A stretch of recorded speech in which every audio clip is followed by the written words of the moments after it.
అంటే మీకు తెలిసి మీ ఊళ్ళో మీ ఏ సమస్యలు ఎదుర్కొంటారు మీకు తెలిసి ఊళ్ళో సమస్యలు ఏంటన్నా ప్రస్తుతానికి ఎక్కడ ఏ డెవలప్ లేదు. ఈ ఊరే కాదు స్టేట్ లో కూడా ఎక్కడ డెవలప్ లేదు. అప్పుడు మరి ఆయన పాదయాత్ర జగన్ గారు పాదయాత్ర చేసినప్పుడు చెప్పాడు ఏమని కేజీ నుంచి పీజీ వరకు ఫ్రీ ఎడ్యుకేషన్ అన్నాడు. మనం ఇప్పుడు ఎంబీఏ చదువుతున్నాను. ఎంబీఏ చదువుతుంటే నాకు ఇప్పుడు దాకా ఫీజు రియంబర్స్మెంట్ ఏమీ లేదు. ఓన్లీ యూనివర్సిటీలో చదివే వాళ్ళకి ఫీజు రియంబర్స్మెంట్ అన్నారు. మరి పాదయాత్ర చేసినప్పుడు ఫీజు రియంబర్స్మెంట్ యూనివర్సిటీ వాళ్ళకి అని చెప్పారా? చెప్పలేదు. మరి మాకు ఫీజు రియంబర్స్మెంట్ రావట్లేదు. ఇప్పుడు నెల రోజులు ఒక 2 నెలల ముందు డిఎస్సి వదిలితే అప్పుడు డిఎస్సి ఎలక్షన్ కోడ్ వచ్చేసరికి డిఎస్సి ఆగిపోయిందిగా. డిఎస్సి కంటిన్యూ అయితే అవ్వదు. ఇదేదో ఎలక్షన్ మూవ్మెంట్ ఎలక్షన్ ఓట్ల కోసం నువ్వు డిఎస్సి రిలీజ్ చేస్తే డిఎస్సి ఎలా అది అప్లై అయిద్దని అనుకుంటున్నారు. అంటే ఎక్కడ దాకా పీజీలు బీఈడీలు చేసిన వాళ్ళు పిచ్చోళ్ళు అయ్యింది. మేము అందరం స్టూడెంట్స్గా అంత పిచ్చోళ్ళు ఏం కాదు కదా. 5 సంవత్సరాల నుంచి ఎక్కడ జాబ్ లేదు. నీ ఓట్ల కోసం నువ్వు ఏదో 2 నెలల ముందు డిఎస్సి వదిలితే మేము అందరం ఓట్లు వేస్తాం అనుకున్నారేంటి? ఎందుకు వేస్తారు? రాజధాని అప్పుడు ఒక రాజధాని అన్నారు, 3 రాజధానులు అన్నారు. 3 రాజధానులు ఎక్కడన్నా డెవలప్మెంట్ ఉందా? ఎక్కడా లేదు. మరి మొన్న ఆయన వైవి సుబ్బారెడ్డి గారు చెప్తున్నారు ఇంకొక 10 సంవత్సరాలు హైదరాబాదు మనకి రాజధాని కావాలి, ఉమ్మడి రాజధానిగా అని చెప్పి అంటున్నారు. మరి ఎన్ని సంవత్సరాలు? మరి 3 సంవత్సరాల నుంచి మరి నువ్వు ఏం చేయలేకుండా మళ్ళీ ఇంకా 10 సంవత్సరాలు అంటే ఏమి ఇస్తారు? ఎక్కడి నుంచి ఇస్తారు? ఎక్కడ డెవలప్మెంట్ ఉంది? డెవలప్మెంట్ ఏమి లేదు.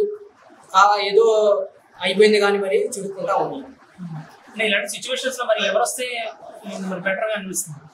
ఎవరు వస్తే అని కాదు, ఎవరు వచ్చినా కానీ డెవలప్మెంట్ చేయాలి. ముందు వాళ్ళు వస్తే వీళ్ళు వస్తే అని కాదు, అందరూ డెవలప్మెంట్ కావాలి. స్థానికంగా అంటే ఇప్పుడు ఇది కట్టుకున్న దేవినేని వెంకటరమణ గారు అంటే టీడీపీ ఉన్నప్పుడే అది డెవలప్మెంట్ జరిగిందని అంటున్నారు. అవును, టీడీపీ వస్తే డెవలప్మెంట్ ఉంటుంది అంటున్నారు. ఉంటుంది, ఖచ్చితంగా ఉంటుంది.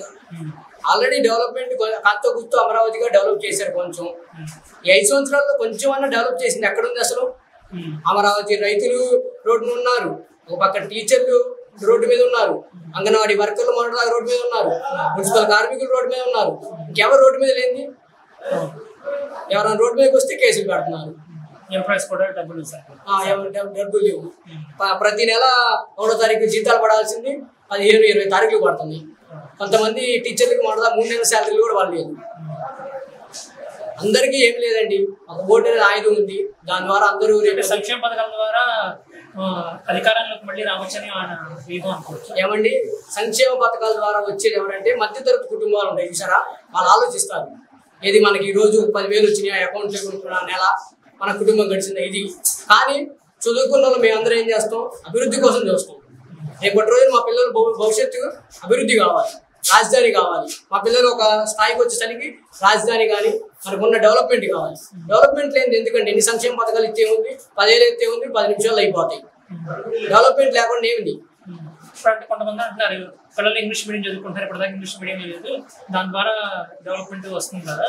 అన్ని ఇంగ్లీష్ మీడియం అంటున్నారు. మరి ఇంతకు ముందు ఉంది తెలుగు మీడియాలేగా. తెలుగు మీడియం నుంచి ఐఏఎస్లు ఐపీఎస్లు ఇప్పుడు కలెక్టర్లు చేసే వాళ్ళందరూ ఇంగ్లీష్ మీడియం చదివిన వాళ్ళేనా? తెలుగు మీడియం నుంచి వచ్చిందేగా, గవర్నమెంట్ స్కూల్లోగా. ఇప్పుడు కొత్తగా ఇంగ్లీష్ మీడియం వచ్చింది, అంతకుముందు లేదుగా ఇంగ్లీష్ మీడియం. తెలుగు మీడియం చదువుకున్నారు, తెలుగు మీడియం చదివారు, ఇంగ్లీష్ మీడియం చదువుకునే ఇంగ్లీష్ మీడియం చదివారు. అచ్చం ఇంగ్లీష్ మీడియం చదివి ఎవరు ఐఏఎస్లు ఐపీఎస్లు కాలేదుగా. ఎంతో మంది ఉన్నారు తెలుగు మీడియం చదివి ఐఏఎస్లు ఐపీఎస్లు చేసే వాళ్ళందరూ. ఇప్పుడు ఏదో నువ్వు కొత్తగా చెప్పినంత మాత్రాన పిల్లలు తెలుగు మీడియం నుంచి ఇంగ్లీష్ మీడియంకి ఎవరు రారు. ఎవరు ఒపీనియన్ వాళ్ళది, అది నువ్వు చెప్తే ఎలాగా? అంటే చదువుకునే వాళ్ళు ఎలాగైనా చదువుకోగలరు. చదువుకునే వాళ్ళు ఎలాగైనా చదువుకోగలరండి. ఊరిపాకలో చదువుకునే వాళ్ళు ఐఏఎస్లు అవుతారు. మేడలో కూర్చోబెట్టినోడికి, చదువు రానోడికి మేడలో కూర్చోబెట్టినా ఏమీ రాదు. తెలుగు మీడియం చదువుకున్నాడు, తెలుగు మీడియం చదువుతారు. ఇంగ్లీష్ రానోడిని తీసుకుపోయి ఇంగ్లీష్ మీడియంలో అయితే వాడు ఏం చదువుతుంది? ఇంకా ఎప్పుడు ఇంకా అలా ముద్దుగా ఉండడమే తప్ప. అంటే స్థానికంగా ఇక్కడ ఎందుకు డెవలప్మెంట్ లేదనుకుంటున్నారు? ఇక్కడ ఊళ్ళు చెత్తగా ఉంది, వైసీపీ నాయకులు సమస్యలు తెచ్చుకోవడానికి. సమస్యలు అంటే ఎప్పుడో ఎమ్మెల్యే గారు ఒకసారి వస్తారండి, ఏమైనా అభివృద్ధి కార్యక్రమాలు ఉంటే వాటి కోసం వస్తారు. అంతే తప్ప ప్రత్యేకంగా వచ్చి ఈ సమస్య ఏంటి అని తెలుసుకునే నాయకులు ఎవరు లేరు ఇక్కడ స్థానికంగా. సంక్షేమ పథకాలు అందిస్తే సరిపోయింది. డెవలప్మెంట్ ఎక్కడుంది? రోడ్లు ఎక్కడ వేసారు? సైడ్ కార్డులు ఎక్కడ వేసారు? వాళ్ళు చెప్తే సరిపోయింది అండి. స్థానికంగా మాకు కనపడింది. లాస్ట్ టైం టీడీపీ గవర్నమెంట్ లో ఉన్నప్పుడు ఆల్మోస్ట్ అన్ని సిసి రోడ్లు వేసారు. ఇక్కడ సిసి రోడ్లు వేసేది ఏముంది? మన హై స్కూల్లో చంద్రలపాడులో 4 సంవత్సరాల క్రితం శంకుస్థాపన చేశారు. అది ఇప్పుడు పోసారు ఎలక్షన్ ముందు. అంటే ఓట్ల కోసం సిమెంట్ రోడ్ పోతే సరిపోతే ఓట్లు వేస్తారండి. 4 సంవత్సరాల నుంచి బాధపడిన స్టూడెంట్స్ ఉన్నారు, జనాలు ఉన్నారు. నువ్వు ఈ 4 రోజుల్లో నువ్వు రోడ్డు వేసినంత మాత్రం ఓటేస్తారా? ఎవరు వేయరండి. నేను ఎంబీఏ చదువుతున్నాను. ఎంబీఏ విదేశీ విద్యా దీవెనలు అని చెప్పి ఇచ్చాడు ఆల్రెడీ. విదేశీ విద్యా దీవెన మాకు కాదు కదా, ఎంబీఏ చదివే వాళ్ళకి పీజీ కేజీ నుంచి పీజీ వరకు ఫ్రీ ఎడ్యుకేషన్ అన్నాడు. ఏంది ఇచ్చేది? యూనివర్సిటీలో చదివిన వాళ్ళకి మాత్రమే పీజీ ఫీజు వచ్చిందంట. ఫీజు రింబర్స్మెంట్ మరి మాకు రావట్లేదు. ఆయన చెప్పాడు మరి కేజీ నుంచి పీజీ వరకు ఫ్రీ ఎడ్యుకేషన్ అని. కానీ ఇప్పుడు వచ్చిన తర్వాత గవర్నమెంట్ అధికారులకు వచ్చిన తర్వాత ఏం చెప్తున్నాడు? యూనివర్సిటీలో చదివే వాళ్ళకి మాత్రమే పీజీ రింబర్స్మెంట్ ఇస్తా అన్నారు. మరి అప్పుడు చెప్పలేదు కదా పాదయాత్రలో. ఇప్పుడు 50 మంది డిగ్రీ స్టూడెంట్స్ ఉంటే 50 మందికి యూనివర్సిటీలో సీట్లు వస్తాయా? రావుగా.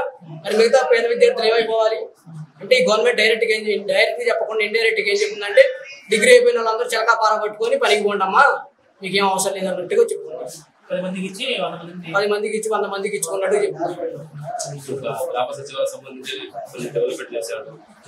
గ్రామ సచివాలయం ఉన్నారు. అంతకుముందు ఉన్న అన్ని అప్పుడు ఉన్న గవర్నమెంట్ ఉంది, ఇప్పుడున్న గవర్నమెంట్కి ఏమో డిఫరెన్స్ ఏమి లేదండి. ఇప్పుడు ఏంటంటే దోచుకోవడం దోపిడీ ఇంకే వ్యవహారం, ఇంతకు మించి ఏమి లేదు అభివృద్ధి. ఇప్పుడు సచివాలయం ఎంప్లాయీస్ కి జాబ్ ఇచ్చినంత మాత్రం వాళ్ళ అక్కల్లో ఓట్లు ఎత్తే సరిపోయిందా? వాళ్ళు గెలుస్తారా? మిగతా వాళ్ళందరూ ఉన్నారు కదా, ఏదో ఉన్నారు. ఇక స్టూడెంట్స్ చదువుకునే వాళ్ళు మేమున్నాం, ఇంకా నిరుద్యోగులు చాలా మంది ఉన్నారు. వాళ్ళందరికీ ఇవ్వాలి కదా. వాళ్ళందరూ ఓట్లు ఎత్తేనే మీరు గెలిచేది. సచివాలయం వాళ్ళు ఒక్కరు ఎత్తే గెలుస్తారా? గెలవరుగా. పరిపాలన అసలు మా ప్రభుత్వం మారిందండి. ఈ ప్రభుత్వం అయితే రాదు. ఏదో వైనాట్ 175 అనుకుంటున్నారు కానీ 175 ఎందుకు వచ్చిందండి? అల్లాకి వచ్చింది ఏంటి? ఇచ్చోళ్ళు వేస్తారండి ఓట్లు. అందరూ ఎందుకు వేస్తారండి? అందరు డిసైడ్ అయి ఉన్నారండి గవర్నమెంట్ మార్చడానికి. అంత వ్యతిరేకత మార్పు కోసం రాజశేఖర రెడ్డి గారి కొడుకు రాజశేఖర రెడ్డి గారు చేసినట్టు చేస్తారని అనుకున్నారు. కానీ వచ్చిన తర్వాత అందరు చూశారుగా, 4 సంవత్సరాల్లో 40 సంవత్సరాల తీసుకెళ్లాడు రాష్ట్రాన్ని వెనక్కి. మరి ఇంకెక్కడ అభివృద్ధి?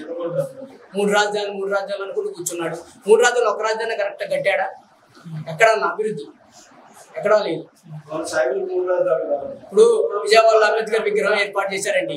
అంబేద్కర్ విగ్రహం ఎందుకండి ఇప్పుడు ప్రజెంట్? దానికి బదులు ఏదన్నా మన రాజధాని సమయంలో వాటికి ఉపయోగించవచ్చుగా. దళితుల కోసం ప్రతి గ్రామంలో ప్రతి మండలాల్లో ఉందండి అంబేద్కర్ గారి విగ్రహం. అంత పెద్ద స్టాచ్యూ పెట్టి ఆయనకి నివాళులు అర్పించే అవసరం లేదు. ఆయన రాజ్యాంగాన్ని సక్రమంగా తీసుకురమ్మనండి, అది చాలా ఆయనకి నివాళులు. ఓటు హక్కు సక్రమంగా వినియోగించుకోవడానికి వాళ్ళందరూ రైట్స్ ఇవ్వండి. రాజ్యాంగంలో ఉన్న ప్రతి ఆర్టికల్ని సక్రమంగా అమలు చేయండి, అది చాలండి ఆయనకి స్ఫూర్తి. గతం నుంచి విగ్రహాలు పెట్టి దండలు వేసి చేసినంత మాత్రాన ఆయనది ఇదేమి ఉండదండి. అందరికీ అంబేద్కర్ గారు అంటే ఇష్టమే, అంబేద్కర్ గారు అంటే అభిమానం అందరికీ ఉంది.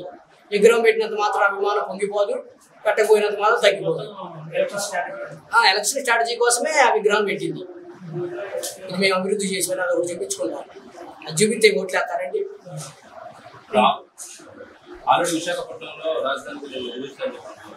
విశాఖపట్నం ఏమండి? విశాఖపట్నం ఆల్రెడీ డెవలప్డ్ అది.